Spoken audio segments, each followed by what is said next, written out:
Greetings. It's about to get noisy here. Oh no. Here comes the train. Oh man. Oh well. Timing's bad. Today, what is it? It's like March 2nd, 3rd maybe. 2025. Yeah, long day at work. Tired. My leg really hurt today, my hip. Got to a point where I could barely walk and I was in so much pain. But heard some news. I didn't really follow up on anything, but there's this really interesting meeting with between Zensky and J.D. Vance and President Trump having recently turned into kind of a yelling match. It's funny how in the mainstream media you don't get any of the context what happened. You don't get the beginning part of the meeting when, Zensky was kind of being more of a jerk to them. That's what triggered them so much. He was like, "I'm not nothing, Ukraine. I'm not going to give nothing away from back to Russia, Ukraine, nothing. No." It's obvious he doesn't want peace because in peace, he's nothing. He's a piece of crap, right? The only thing that made him who he is war grift. And so that's what, in fact, a lot of the people that are panicking, super spazzing about the idea that there might be peace are super giant war grifters. Of course, Lockheed and Boeing and Raytheon and all the typical ones would hate this idea because they've just been like, they basically had a blank check all this time, right? No question, no scrutiny, no media, no journalism, no nothing about them. Actually, Raytheon pretty much owns the DNC and the media. What was his name? Lloyd Austin, Raytheon, right? So anyway, of course they would hate that. Some random player is going to come along and just go talk to Putin. What a gem, what a jewel. This trust fund brat from Connecticut, for a concentrated spot of trust fund brats, a senator by the name of Chris Murphy. Chris Murphy either doesn't know history, doesn't know anything, or he's happy to just lie right at you. And I have the feeling it's the second. I have the feeling that he knows that there was an election in Ukraine in 2014. I have a feeling he probably knows that. Or 2013, 2014. Anyway, Yanukovych, or no, there had been an election that got Yanukovych in. I don't know when it happened, actually. But they overthrew him. They ousted him in 2014. They ousted the democratically elected Yanukovych in 2014. Okay? And then after they did that, the Ukrainians launched a bunch of missiles into the Donbass, Russian-speaking citizens. They bombed the crap out of Russian-speaking citizens in the Donbass region, okay? And the Azov Battalion, they really are Nazis. They are Nazis. There's Nazis in Europe. I mean, there's a lot of Nazis in Europe. Estonia, Croatia, Ukraine, Poland. There were Nazis who were not forced to be Nazis by the Germans, but they actually just were Nazis. They just got into it. They're like, oh, look, there's Nazi fascism. Let's do it. Let's link up with Italy. And anyway, so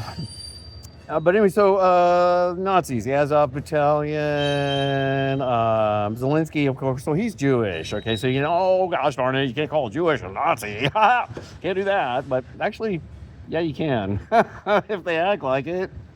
Anybody can be a fascist. Doesn't matter what your religion, your acquired religion, or what your mom was, or that doesn't matter. You can still be a fascist. But Chris Murphy. So he's doing this thing where he's like, they're just trying to rewrite history. Trump, Putin is an unprovoked aggressor in this thing. Putin he just did this just for fun, just kind of for sport, just went into Ukraine because he wants to, and just so dumb. I think what's so sad about what Chris Murphy is saying is that a lot of the libtards will actually believe it. And the other thing is a lot of his constituents will actually believe it. They should all actually say, no, dude, this is another regime change. Can't you see it? This is a regime change gone bad. The guy we installed. So we've installed these people that nobody likes. We always forget too. We never even remember their names. Who was it in Iraq? Was his name maybe Ahmed Chalabi?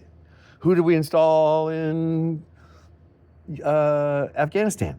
Hamid Karzai, right? So we install these people that have a problem with a certain half of the demographic there in the country, or just the whole country hates, or whatever. They're never like democratically elected upon people. The democratically elected upon people in that locality are never going to be the one favored by, the dying empire America that's trying to exploit the piss out of that place, right? Why would those two align? They're not going to align. If America loves Zensky, then why would the locals like him, right? He's a thug. He's a lame actor, little thug guy. That's what Zensky is. But Chris Murphy, he's totally just assuming that you don't know any history, and he's just happy to just lie to you, to just say, there's nothing happened in 2014, and nothing happened in Ukraine until 2022. There is no history. There's nothing. It's February 2022. That's when it all starts, and it's just Putin, just unprovoked, just going in. So he has no idea about NATO expansion, westward expansion. And what's weird is that even if you are on the side of, hey, Putin's bad and NATO's good, in former times, you would at least be able to acknowledge facts. You'd be able to acknowledge what has happened. You'd be able to acknowledge promises. These promises are written down. We can go and find these promises that were made to Gorbachev, right? Were made to like Boris Yeltsin, definitely to Gorbachev. I know they were made to Gorbachev. That the West is not going to keep encroaching on you. They're not going to be putting military bases right up your butt, We promised that we wouldn't do that. Nobody remembers. Ukraine was one of those spots, right? Okay. Ukraine's also it's always been fought after. It's kind of a borderland, lots of wheat, lots of food, nice, kind of food producing place. So it's always been sought after. It's always been a thing. And Chris Murphy just completely out to lunch. What would be really nice to see right now, because I'm not on the Republican side, I'm not a Trumper or whatever. What would be really nice to see right now would be like a Democrat, maybe in Congress or somebody, some kind of coming out and saying, well, let's actually be honest about this. I don't like what Trump and Elon are doing or whatever, but at least I can acknowledge that there was a guy named Yanukovych. If you talk to, I heard a report on NPR, an hour-long, detailed report on Ukraine the other day, just driving and about Ukraine, and they never even mentioned the name of Yanukovych. I guarantee you, people, I'm not making this up. There was a guy named Yanukovych.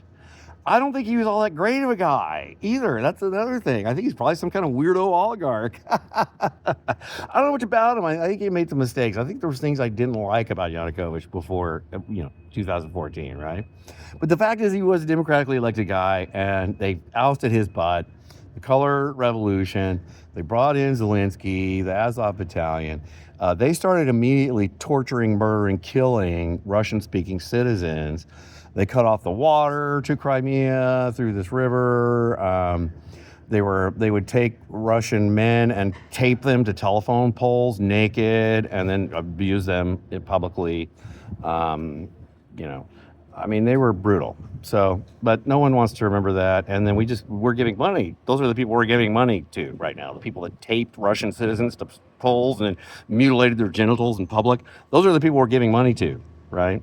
That's the Zelensky. That's Team Zelensky. That's the Azov battalion people, right? That's who Sean Penn loves, and the whole Western actors and the whole idiot culture fell for. They just totally fell for it. Wow. I don't even know what to say about it. It's crazy. I've been on the wrong side of the Ukraine thing ever since it started. Just like I was on the wrong side of the COVID when I said that, hey, maybe there are some early treatments. Maybe people won't have to just wait until they're super sick and then go get put on an intubator. Maybe they could actually use some ivermectin or something. They could treat themselves like they've been treating a flu virus. Like they could do that, right? Wouldn't hurt. You drink some more water, get some sun. Why would that be bad advice to anyone? Get some zinc, vitamin C, ivermectin. Get a antibiotic to treat any A lot of times when you have a viral infection, you also have a bacterial infection. So I know it sounds weird. You give a little azithromycin or something like that to somebody who's got a virus, but what that does is helps their body. Their body then can fight the bacterial. It doesn't have to fight the bacterial infection because you're giving it that, and you're making it a little easier, and the body can kind of focus on just kind of taking care of the virus, kind of getting through things, right? That's old school thinking. Antibodies are a thing. They actually work. Rich people never stopped using them. They never stopped using them. Many rich people never stopped having ivermectin.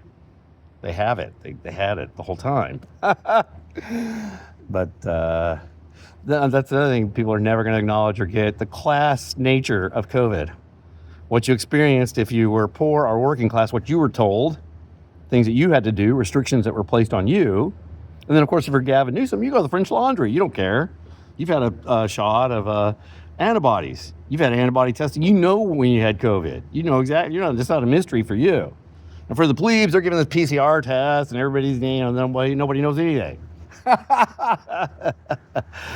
Anyway, yeah, it's pretty much over. We're the collapse, the empire here. We're in a total collapse phase, and even everyone's all happy we've been voted in Trump and all this kind of stuff, but well, not everyone. A lot of people in other states are happy. Not here, but it's not really a relief yet. It's not really much. The kind of like the main power structure is still in charge, and if Trump is really going to bring about peace and do things to hurt them financially or their power over us, their ability to socially control us with viral outbreaks that they created. If he's threatening any of that, it's going to be rough for him. Like, things are going to happen, right? There might be a false flag kind of thing. There might be like, oh, look, some rednecks hit a black church. Oh, God, lockdown. Everybody, all the rednecks, MAGA people, screw it, Or maybe like, well, like, how the Americans blew up the pipeline and then blamed it on the Russians. There might be something like that, or how the Ukrainians were trying to bomb a nuclear power plant and blaming the Russians for that. So something big, weird might happen, and they could blame the Russians. This is, and it's not just America now. This is a global thing. We're talking, Brussels and England mainly. England is kind of the big idiot in the room still. MI6, Keir Starmer, whatever, they're idiots. All right, well, here comes my train, and this has been another kind of just ramble, right? All right, you have a good one, and peace out.